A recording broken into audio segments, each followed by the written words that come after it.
अच्छा कर रहा है। फोन कर, फोन कर सावड़ा। तू बुला, तू किसी को बुला। अगर पिंकी तोमर के साथ नाइंसाफी हुई तो योगी जी के कार्यालय पे जाकर आत्मदाह करूंगा।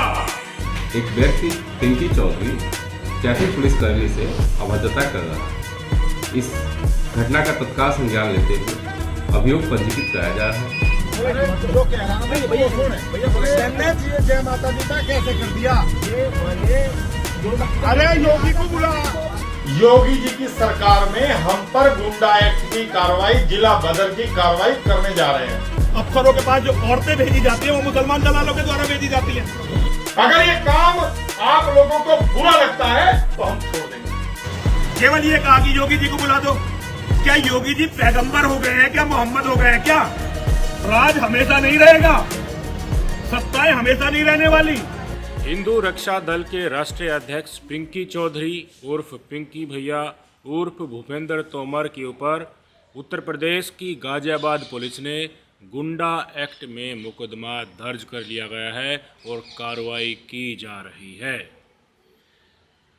पिंकी भैया का इतिहास आप सबको नाम लेने से ही पता चल गया होगा। जेएनयू के ऊपर जो हमला हुआ था उसकी जिम्मेदारी इन्होंने ली थी कि हमारी टीम के द्वारा 200 लड़कों के द्वारा जेएनयू में घुसकर हमला किया गया था। जंतर मंतर पर बीजेपी नेता अवनीश उपाध्याय जब गिरफ्तार हुए थे उस समय पर इनके द्वारा और इनके साथी वहाँ पर जो मौजूद थे उन्होंने जिम्मेवारी ली थी और बाकायदा उन्होंने वीडियो के थ्रू सारा स्पष्ट चीज़ देखी जा सकती थी। बड़ी संख्या में हेट स्पीच दी थी मुसलमानों के खिलाफ, अल्पसंख्यक समुदाय के खिलाफ। और रिसेंटली संसद भवन में जब रमेश बिधूड़ी ने मुस्लिम समुदाय के सांसद के खिलाफ जो शब्द बोला था उसकी पैरवी इन्होंने की थी कि बिल्कुल सही बोला।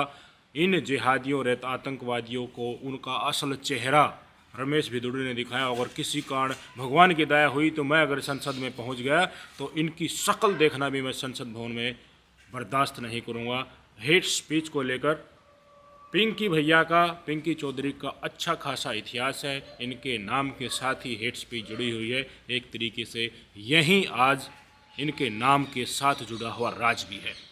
अब पूरा घटनाक्रम किस तरह से है वो हमें बताते हैं। हिंदू रक्षा दल का एक लड़का था, वो गाड़ी लेकर जा रहा था। उस गाड़ी के ऊपर जय माता दी लिखा हुआ था, धार्मिक सिंबल लिखा हुआ था। तो हेड कांस्टेबल है उत्तर प्रदेश पुलिस का, उन्होंने उसको रुकवाया। दिनेश कुमार उनका नाम बताया जा रहा है और उनका 2000 रुपये का चालान काट दिया। नए ट्रैफिक गाइडलाइंस आ रही है, सामंजस्य है, किसी को कंसेप्ट की क्लैरिटी है, किसी को नहीं है। कोई कह रहा है कि धार्मिक नारों पर चालान हो सकते हैं, कोई कह रहा है कि नहीं हो सकते, कोई कह रहा है कि जाति सूचक शब्द लिखे गए हैं सिर्फ उन्हीं के ऊपर चालान हो रहा है। पर पुलिस प्रशासन ने चालान काटा बाकायदा उसी नारों पर। कह रहे हैं कि ऐसी कार्रवाई चल भी रही है और आगे भी लगातार ये कार्रवाई चलती रहेगी। इस नारे के ऊपर, इस धार्मिक स्लोगन के ऊपर जो गाड़ी के ऊपर लिखा हुआ था, जो हिंदू रक्षा दल का एक लड़का जिस गाड़ी को चला रहा था उसने फ़ोन कर दिया किसके पास? पिंकी चौधरी यानी कि पिंकी भैया के पास। और इनके तमाम सदस्य जितने भी हैं वो घटनास्थल पर आ गए और पुलिस वाले के साथ पिंकी भैया की झड़प हो गई। बताया जा रहा है कि इन्होंने उनके साथ अभद्रता की है। वीडियो हम आपको दिखाते हैं पिंकी भैया का पुलिस के साथ बर्ताव किस प्रकार का था, वीडियो देखिए। ओ भाई एसपी ट्रैफिक का बात कर, एसपी ट्रैफिक का बात कर। जो जय माता दी अच्छा कर रहा है। फोन कर, हमारी बात फोन कर सावड़ा। तू इंस्पेक्टर को बुला, तू किसी को बुला। जो कह रहा है भैया कौन है? भैया जय माता दी का कैसे कर दिया? ये माने अरे योगी को बुला। चालान कैसे काट दिया, योगी को बुला, एसपी ट्रैफिक को बुला और पुलिस वाले का फ़ोन छीनने की भी कोशिश हो रही है। और बड़ी संख्या में एक दूसरे के साथ गर्मा गर्मी के साथ वहाँ पर वार्तालाप हो रहा है। इल्ज़ाम लगाए जा रहे हैं कि वसूली का अड्डा पुलिस के द्वारा यहाँ पर चलाया जा रहा है।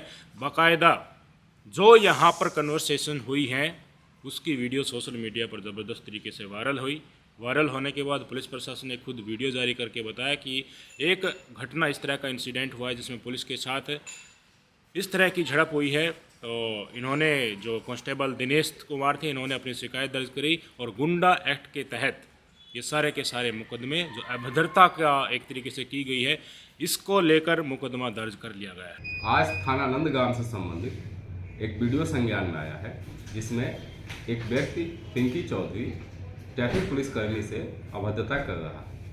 इस घटना का तत्काल संज्ञान लेते हुए अभियोग पंजीकृत कराया जा रहा है। आवश्यक कार्रवाई की जा रही है। जैसे ही मुकदमा दर्ज हुआ, तमाम हिंदू संगठन पिंकी भैया के पक्ष में आ गए।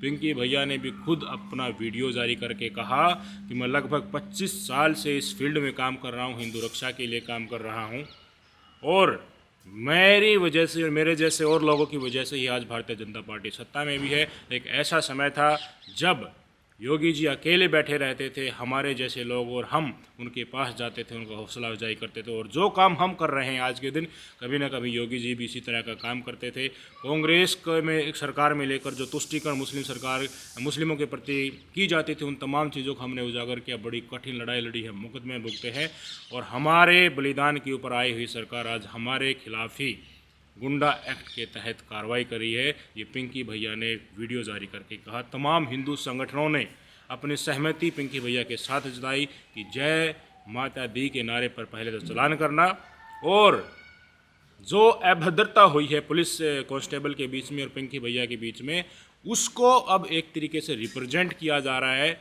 उसकी एवज में दिखाया जा रहा है कि देखिए 25 साल से तो पिंकी भैया और इस तरह के और लोग, इनकी टीम के तमाम सदस्य लव जिहाद के खिलाफ, गौ माता के लिए, हिंदुत्व के लिए लगातार काम कर रहे हैं। ऐसे ही इंसिडेंट हर जगह देखने को मिलती हैं। अभी राजस्थान में एक बहुत बड़ी पंचायत हुई है, जयपुर में इकबाल को जिस तरह से मारा गया था, उसके पक्ष में जो लोग जिन्होंने भीड़ ने पीट कर इकबाल को मारा था, उनके पक्ष में हिंदू संगठन वालों ने बड़ी संख्या में पंचायत की और कहा कि लोगों ने तो आत्मरक्षा में किया था। इकबाल अकेला जो वहाँ पर था वो लोगों को मार पीट रहा था, हाथापाई कर रहा था, इसलिए आत्मरक्षा में भीड़ ने उसके ऊपर हाथ उठा दिया और वो मर गया। आत्मरक्षा इतने लोगों को करनी पड़ी कि महिलाएं भी, बच्चे भी, नौजवान भी, सब एक तरीके से उनके ऊपर टूट पड़े और इकबाल को लिंच कर दिया भीड़ ने, मोब ने। और उनके बचाव में आ रहे हैं अब वहाँ पर लोग कि जो कांग्रेस की सरकार जो है राजस्थान को तुष्टीकरण कर रही है, जो मुकदमे दर्ज किए गए हैं वो वापस लेने चाहिए। ऐसा ही इंसिडेंट हमने कब देखा था? नो हिंसा के बाद जिस तरीके से ये तथाकथित ठेकेदार फंसे थे, और गुरुग्राम में जो इंसिडेंट देखने को मिला था, इमाम की हत्या कर दी गई थी, मस्जिद में आग लगा दी गई थी, जिन लड़कों के खिलाफ मुकदमे दर्ज किए गए थे, पंचायत करके उनके केस ड्रॉप करवाने के लिए भी यही मांग की गई थी। और अब पिंकी भैया के खिलाफ ये एक्शन हो रहा है। हालांकि उस लेवल का उनके द्वारा जो कार्यक्रम किया गया है वो नहीं दिखता है, उनके द्वारा जो किया गया था इसमें किसी की न तो जान गई है। झड़प हुई है पुलिस प्रशासन के साथ, और पुलिस प्रशासन के साथ जो झड़प हुई है उसमें पुलिस खुद कार्रवाई कर रही है, पर उस कार्रवाई को न किया जाए क्योंकि वहाँ पर एक धार्मिक नारा लिखा गया था, उसके चलते हुए बहस हुई थी। और इसके अलावा हिंदू रक्षा के लिए हिंदुत्व का काम पिंकी भैया लगभग 25 साल से कर रहे हैं। हेट स्पीच लगातार देते रहे, अच्छा खासा इतिहास है इनका, इसलिए इनके खिलाफ गुंडा एक्ट की कार्रवाई योगी बीजेपी के प्रशासन के द्वारा नहीं करनी चाहिए। ये तमाम हिंदू संगठनों की मांग है। योगी जी की सरकार में हम पर गुंडा एक्ट की कार्रवाई, जिला बदर की कार्रवाई करने जा रहे हैं। आज सभी अखबारों में बड़ा आया। योगी जी की मैंने वो भी स्थिति देखी है जिस समय कोठी पर एक भी आदमी नहीं होता था और योगी जी से हम मिलने जाते थे। अगर ये काम आप लोगों को बुरा लगता है तो हम छोड़ देंगे, आप मुझे बताना जरूर, और अच्छा लगता है तो आप हमारा समर्थन करना, और जब मेरा आह्वान हो तो ताकत के साथ हमारे साथ कंधे से कंधा लगा करके हिंदुत्व को मजबूत करने का काम करना। मैं झुका नहीं हूं, ना झुकूंगा, मुझे फांसी पे चढ़ाओ, मुझे कोई परेशानी नहीं है। गुंडा की छोटी मोटी धाराएं लगाकर ये मुझे डराना चाह रहे हैं, ये चाह रहे हैं कि मैं जो है इनकी हमें हामिलाऊं, और जैसे आज सभी हिंदुत्ववादी चुप होकर के, मौन होकर के केवल पैसा कमाने में लगे, ऐसे मैं नहीं लगूंगा। मैं जिस धर्म में पैदा हुआ उसके लिए संघर्ष करूंगा। भाई साहब, अगर आपने कानून तोड़ा है, जो कानून तोड़ा है, जो रूल्स एंड रेगुलेशन तोड़ा है, आपने पुलिस के साथ अभद्रता की है, तो पुलिस का काम होता है कार्रवाई करना। वीडियो वायरल हो रही है, तमाम लोगों ने देखी है। पुलिस प्रशासन की भी इज्जत बेइज्जती पर सवाल आ गया है कि तुम्हारे साथ इतनी अभद्रता की जा रही है, तुम्हारी क्या इज्जत रह जाएगी। ठीक है, बीजेपी की सरकार है, सबको पता है अंदर खाने हिंदुत्व के दम पर ही आई है। सबको पता है कि किस तरीके से कांग्रेस को मुसलमानों के साथ जोड़कर एक तरीके से प्रदर्शित किया गया था। तमाम घटनाक्रम जो भी हैं, कुछ सच हैं, कुछ अनसच भी है, जो भी हैं, पर हिंदुत्व का नाम लेकर भारतीय जनता पार्टी की सरकार बनी हुई है। सबको इस बात का स्पष्टीकरण है, सबको खुले में इस बात का पता हुआ है। पर अब जिस तरीके से कार्रवाई हो रही है उसकी एक दूसरी जगह से कि हमने हिंदुत्व के लिए काम किया, भारतीय जनता पार्टी की ज़मीन हमने तैयार की, समाजवादी पार्टी को पीछे खिसकाया, कांग्रेस को पीछे खिसकाया, जिसके चलते हिंदू जागृत हुए हैं। हिंदुओं हमने चेतना पैदा की है कि तुम्हारे ऊपर खतरा है। मुसलमानों को तो एक तरीके से उजागर किया जा रहा है, उनका अपलिफ्टमेंट दूसरी विपक्षी पार्टियाँ कर रही हैं। तो हमने मंच तैयार किया, इसलिए हम जो कर रहे हैं, चाहे पुलिस प्रशासन के किसी अधिकारी के साथ या कांस्टेबल के साथ हम अभद्रता कर दें, उनकी फ़ोन को छीनने की कोशिश करें, उनको कहें कि योगी को बुलाओ, एसपी ट्रैफिक को बुलाओ, हमें ऑर्डर दिखाओ, यानी कि जो एक तरीके से कोशिश करना सरकारी काम में बाधा डालने का, तो उसकी एवज में अगर आप क्रेडिट लेना चाहें कि हमने हिंदू के लिए काम किया है, तो दोनों अलग अलग केस हैं। कल को तो बिट्टू बजरंगी भी और मोनू मानेसर, ये तमाम लोग भी कह देंगे, मोनू मानेसर भी कह देगा मैंने तो गौ माता के लिए सारा काम किया था, गोरक्षा की थी, इसलिए मैंने जुनैद और नासिर को मार डाला। तो क्या अब मोनू मानेसर को छोड़ दिया जाए? बिट्टू बजरंगी ने जो स्टेटमेंट दिया था, मान लीजिए बिट्टू बजरंगी के हाथ से ही कोई मर जाता है, लव जिहाद का कार्य बिट्टू बजरंगी कर रहा है, तो वो लव जिहाद कर रहा था, लव जिहाद के नाम पर हिंदू लड़कियों को बचा रहा था, कोशिश इस तरह की वो कर रहा था जिस तरह वो क्लेम करता है। तो क्या उनके हाथ से कोई गैर कानूनी काम हो रहा है? तो वो जो काम कर रहे हैं उसके एवज में, उसके बराबर में रखकर उनके क्रेडिट लेकर कि तुमने ठीक है इस तरह का हिंदुत्व का काम कर रहे हो, बीजेपी के अनुकूल है तो तुमको छोड़ दिया जाता। इस देश में संविधान का राज है, इस देश में कानून का राज है। अगर आप गलत करोगे तो उसी के अनुसार कानून और धाराएं स्पष्ट तौर पर लिखी हुई हैं। हेट स्पीच जो पिंकी भैया देता है, उन हेट स्पीच का पूरे माहौल पर असर पड़ता है। एक पूरा हिंदुत्व का संगठन और उसके आसपास जितने भी लोग जुड़े हुए हैं, सोशल मीडिया की कोई बंदिश नहीं है, लोगों के पास पहुंचती है, उनके दिमाग के ऊपर एक समुदाय के प्रति कट्टरता का भाव आता है। हर समुदाय में बुरे लोग होते हैं, जो बुरे हैं उनको उठाकर पूरे समुदाय को बदनाम करने की कोशिश तमाम हिंदूवादी संगठनों में जो कुछ लोग हैं जिनकी अपनी कुछ मंशा होती है, किसी को पैसे कमाने होते हैं, किसी को चंदा खाना होता है, किसी को राजनीति में उतरना होता है, अपनी अपनी मंशा के चलते सांप्रदायिकता को एक उच्च लेवल पर लिया जाता है, पूरे मुस्लिम समुदाय को पत्थरबाज, देशद्रोही, आतंकवादी, उग्रवादी करार किया जाता है। तो भाई साहब, जो अगर गैर कानूनी काम आप कर रहे हैं, जो हेट स्पीच आप दे रहे हैं दिन प्रतिदिन और स्वीकार भी कर रहे हैं खुले में, ये नहीं कि बाकी लोगों की तरह की जैसे अब पुलिस आ गई, प्रशासन आ गया और मेरे खिलाफ केस दर्ज हो गया तो मैं पीछे हट गया। अब ये केस दर्ज होने के बाद भी पिंकी चौधरी कह रहा है कि मैं धड़ल्ले से करता आया हूँ और यही काम करता भी रहूँगा। जिनके पक्ष में आए हिंदूवादी संगठन डासना से सबको पता है, यति नरसंगानंद सरस्वती, उन्होंने कहा है कि अगर ये कार्रवाई नहीं रुकी पिंकी चौधरी के ऊपर तो मैं आत्मदाह कर लूँगा योगी के कार्यालय के आगे। बाकायदा उन्होंने वीडियो जारी करके संदेश दिया है, सुन लीजिए। पूरा पश्चिमी उत्तर प्रदेश इस्लाम के जिहादियों ने नरक बना दिया। ये गुंडा एक्ट केवल हिंदूवादियों पर लगने के लिए रह गया, जो अपनी बहन बेटियों के, अपने धर्म के सम्मान के लिए लड़ रहे हैं। हम लोगों के खून पसीने पर ये सरकारें बनी थी जो आज हर स्थिति में हमें कुचलने पर आ गई हैं। अगर पिंकी तोमर के साथ नाइंसाफी हुई तो योगी जी के कार्यालय पर जाकर आत्मदाह करूंगा। योगी जी के कार्यालय पर जाकर पूरी दुनिया देखेगी।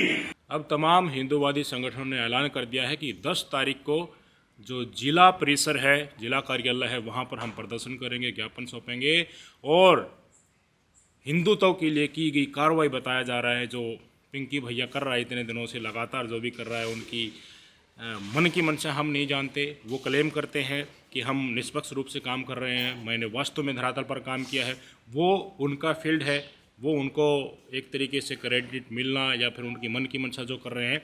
पर जिस तरीके से जिस धाराओं में केस दर्ज हुआ है, कानून तो कानूनी रूप से कार्रवाई करेगा। आपका कोई एजेंडा चल रहा है, आपके अनुसार वो धार्मिक कार्य है, पर आपने कानून को तोड़ा है तो कानून को सज़ा देनी चाहिए।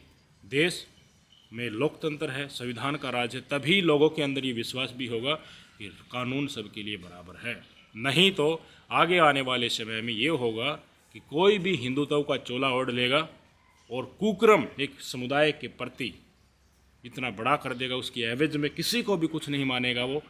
ये लेवल फिर धीरे धीरे बढ़ता जाता है और ऐसी तरह की इंसिडेंट हमें देखने को भी मिलती हैं। रिसेंटली पुलिस प्रशासन के लोग गोली मार दे रहे मुस्लिम समुदाय के लोगों को, पुलिस ट्रेन में हमने देखा था। केरल का इंसिडेंट मैंने बताया था, कमर पर PFI लिखवा लिया। ऐसे ही माहौल का फ़ायदा उठाकर, समझ रहे हैं ना बात को। एक टोपी वाला आज सुबह ही मैंने खबर बताया कि हिंदू समुदाय का लड़का था, चैन तोड़ ली, मोबाइल फ़ोन छीन लिया एक महिला का, टोपी पहनकर मुस्लिम समुदाय का। तो जो ये हेट स्पीच दी जाती है, एक समुदाय के प्रति जो विष फैलाया जाता है, ये इस रूप में निकल कर सामने आता है। पूरा समाज धीरे धीरे एक समुदाय के प्रति नफ़रत में झोंक दिया जाता है, मेंटलिटी चेंज हो जाती है। आगे आने वाली पीढ़ियां यहीं से स्टार्ट करती हैं, ये सोचकर चलती हैं कि मुस्लिम समुदाय के लोग तो अलग ही होते हैं, इनकी मनसा, इनके दिमाग में वॉयलेंस ही होता है, हिंसा ही होती है, ये देश के प्रति अपनी भक्ति नहीं रखते हैं, सिर्फ कौम के प्रति रखते हैं। इस तरह की जो मेंटलिटी है जो लोगों में आज के दिन फैलाई जा रही है, वो अगली पीढ़ी में और भी उग्र रूप में देखने को मिलेगी, अगर सही को सही और गलत को गलत न कहा गया हो तो। केवल ये कहा कि योगी जी को बुला दो। क्या योगी जी पैगंबर हो गए हैं क्या, मोहम्मद हो गए हैं क्या? योगी जी अपनी जवानी को याद करें। योगी जी भी तो कभी यही काम करते थे जो आज पिंकी कर रहा है। अंतर बताओ। उर्दू में गाड़ियों का क्या क्या लिखा हो, एक गाड़ी दिखाओ जिसका चालान हुआ हो।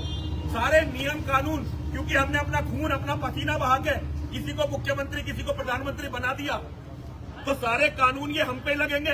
ये सारे गुंडा एक्ट, सारी रासुका हम पे लगेगी। राज हमेशा नहीं रहेगा, सत्ताएं हमेशा नहीं रहने वाली। जो सत्ता के लिए अपने आधार से गद्दारी करते हैं, इतिहास के कूड़ेदान में जाते हैं।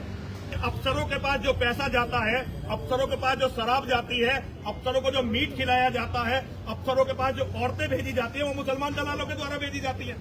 मेरा एक भी बच्चा, पिंकी शेर है मेरा, मैं इसके सम्मान के लिए मर मिटूंगा।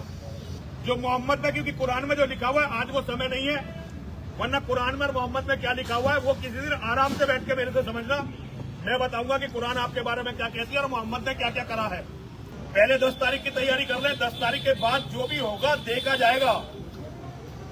मरने को तैयार हूं, अपने बच्चों के लिए, अपने शेरों के लिए बिल्कुल मरने को तैयार बैठा हूं। सुप्रीम कोर्ट की भी स्पष्ट गाइडलाइंस है कि हेट स्पीच के केस में भी कार्रवाई होनी चाहिए। पुलिस को स्वतः SIR लेकर FIR दर्ज की जानी चाहिए। फिर भी हिंदूवादी संगठनों के नेता है जो खुलेआम हेट स्पीच देते हैं। कुछ नहीं बिगड़ा है आज तक, न ही सख्त कानून इस मामले में अब तक मैकेनिज्म बन पाया है। और अब जिस तरह से यति नरसिंह सरस्वती ने आज प्रेस कॉन्फ्रेंस करके बाकायदा कही है कि यही काम योगी जी भी पहले करते थे, वो हमेशा कुर्सी पर नहीं रहने वाले हैं, राज पर नहीं रहने वाले हैं। हमने तो समाजवादी पार्टी का, कांग्रेस का भी शासन देखा है, योगी को एक आम साधु की तरह बैठे हुए देखा है। और आज हमारे जैसे लोगों के बल पर ही जो कार्य हम कर रहे हैं, उन्हीं की बदौलत योगी जी कुर्सी पर बैठे हैं। आगे आने वाले समय में अगर जो आदमी, जो उनका आधार होता है, उससे धोखेबाजी करता है तो इतिहास उसे कूड़ेदान में फेंक देता है। ये बाकायदा यति नरसिंहानंद सरस्वती ने कहा और चेतावनी दी है कि पिंकी भैया के खिलाफ कोई कार्रवाई नहीं होनी चाहिए। आप पर छोड़ता हूँ, स्थिति स्पष्ट बता दी, काम इनका क्या है वो भी हम बताते रहते हैं, और अब केस क्या है वो भी आपको बता दिया। कैसी कार्रवाई होनी चाहिए, नहीं होनी चाहिए, कठोर कार्रवाई होनी चाहिए, एक एग्जाम्पल सेट किया जाना चाहिए, या फिर ये हिंदुत्व के लिए काम कर रहे हैं इसलिए इनके केस को ड्रॉप कर देना चाहिए, इनको छोड़ देना चाहिए। क्या होगा आप बताइए मुझे कमेंट बॉक्स में। नमस्कार। उन्होंने कह दिया है 10 तारीख के लिए उन्होंने कहा है पूरी ताकत के साथ सुबह 9 बजे DM कार्यालय पर पहुंचेंगे। हर हिंदू वहां पहुंचेगा, हजारों की संख्या होगी। गुंडा एक्ट की भी कार्रवाई पहले हुई, लेकिन हमें ये नहीं था कि योगी सरकार में हमारे साथ ऐसा होगा, क्योंकि आज भाजपा आई है तो हम सभी के संघर्ष से आज भाजपा है। ये धरती सनातन की है, तभी यहाँ सुरक्षित है। अगर जिहादियों की संख्या यहाँ ज्यादा हो गई तो जैसे पहले पाकिस्तान का बंटवारा हुआ था, इसी तरीके से हमारे इस भारत का नाश हो जाएगा।